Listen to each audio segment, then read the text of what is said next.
La compétition, la compétition, la compétition. Bonjour Sacha. Je suis Ludovic, un joueur de Yu-Gi.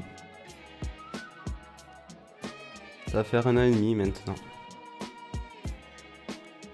La compétition. Un peu casse-couille mais ça va. Ils s'entretuent entre eux et moi j'arrive par derrière avec mon deck et on n'en parle plus.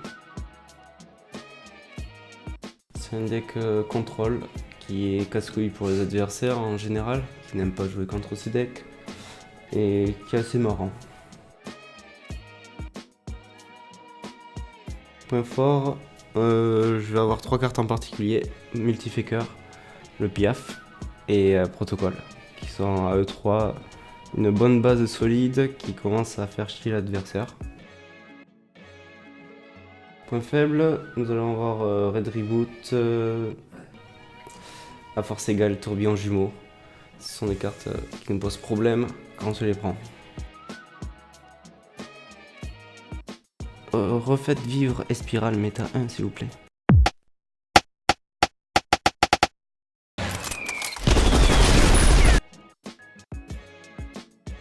Ben, venez à Yu-Gi, c'est marrant, il y a une bonne ambiance. Et voilà quoi, ça fait passer le temps.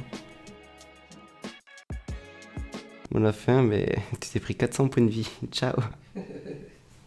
Donc deck profile, Altergeist. On va commencer par les monstres.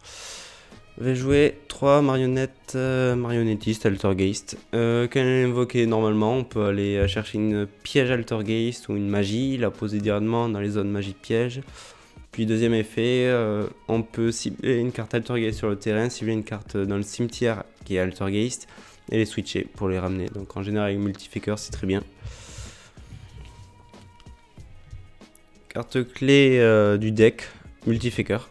Alors elle, dès qu'on va activer une carte piège, va se déclarer dans la main, on va pouvoir l'invoquer spé, et une fois invoqué spé, on va pouvoir invoquer un monstre Altergeist depuis le deck. Ensuite je joue 3 bleus, non trop compliqué à prononcer, hein. Il faut qu'ils arrêtent l'orthographe. Elle est très bien, pour la simple raison que je peux taper directement. Quand elle affiche des dommages de combat, ben, je peux cibler une carte sur le terrain de mon adversaire, l'envoyer au cimetière. Et si cette carte venait à quitter le terrain, par un effet au combat ou n'importe, je peux aller tuto un monstre Altergeist. Donc en général je tuto Multifaker, qui me permet d'avancer très vite dans mes combos. Je vais jouer ensuite 2 Piaf. Ben, le Piaf qui se combine bien avec Multifaker pour la simple raison que en général je renvoie Multifaker en main, je cible une carte de mon adversaire et je lui renvoie en main, donc c'est assez casse-couille on va dire. Puis il y a le Kuncherch qui va avec, donc ça c'est un petit combo qui est assez sympathique. Mon adversaire supposons attaque une première fois, je vais invoquer spé Kuncherch, je vais annuler l'attaque de mon adversaire, il va attaquer une seconde fois avec le Piaf, il va renvoyer Kuncherch en main.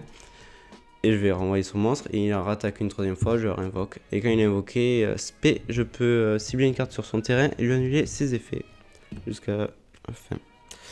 En entrap, je vais jouer 3 H Blossom, ce qui est normal pour moi, basique. Ensuite, 3 Ghostbell. Ghostbell pour SS, surtout sur Kagari. Thunder Dragon maintenant, où la méta a changé. Invoqué, ça marche bien. Trickstar sur la réincarnation, ça peut être sympa.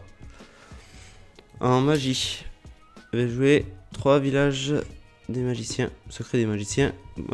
Ça c'est assez sympa. Si mon adversaire ne contrôle pas de monstre magicien et que moi j'en contrôle un, ben, il ne peut plus activer de carte magie. Donc contre SS pur, c'est bien utile.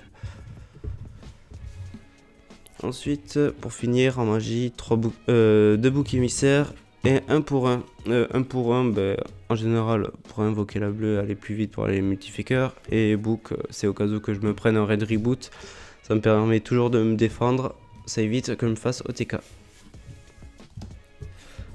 Pour les pièges de protocole, la base. Tous mes monstres Altergeist sur le terrain n'ont plus leurs effets annulés tant que cette carte est face recto sur le terrain. Et si mon adversaire active un effet de monstre, je peux sacrifier un monstre, une carte Altergeist et lui annuler l'activation. Ensuite, 2 manifestations. Donc c'est un Monster Reborn tout simplement. On cible un monstre Altergeist dans le cimetière, on le réinvoque en position attaque. Et la particularité de cette carte, c'est que si elle est dans le cimetière, je peux la bannir, cibler une autre carte Altergeist et la renvoyer en main.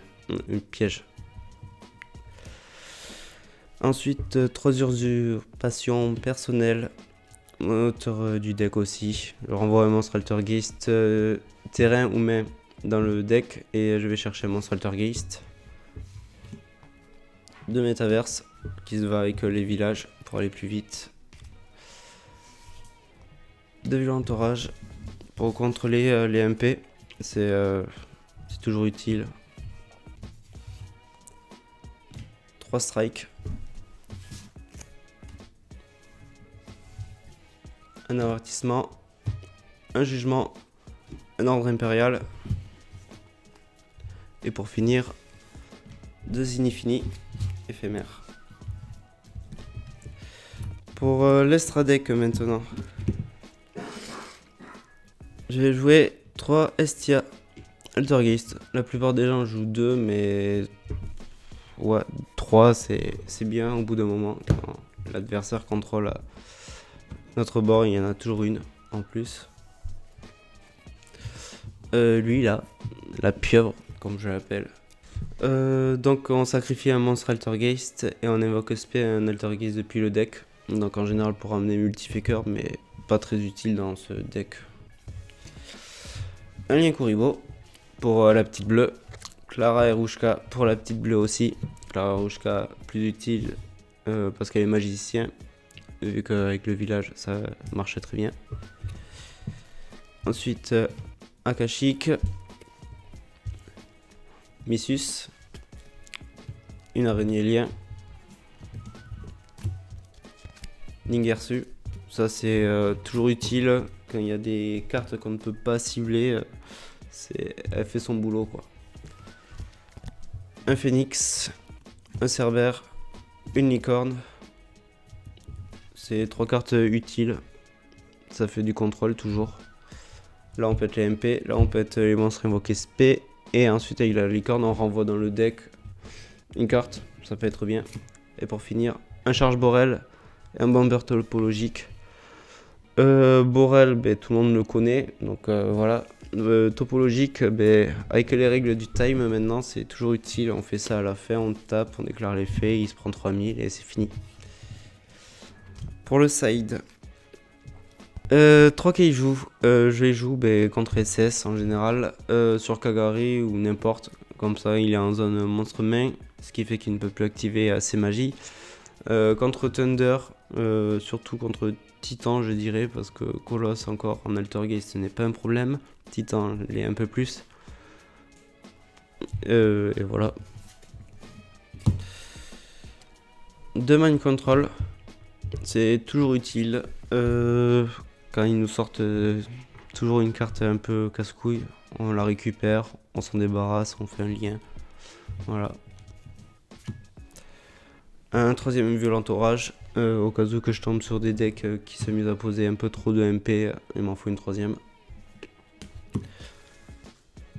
3 mouchards électroniques. Ça c'est pour contrer surtout Red Reboot, les matchs miroirs en Altergeist.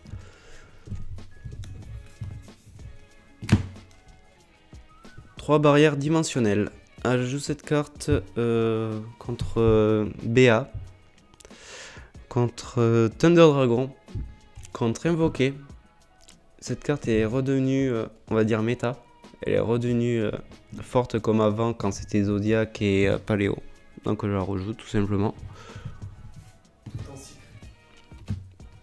Et pour finir, 3 à force égale qui, voilà, pas besoin d'expliquer, mais le petit bonus avec Multifaker derrière, et voilà.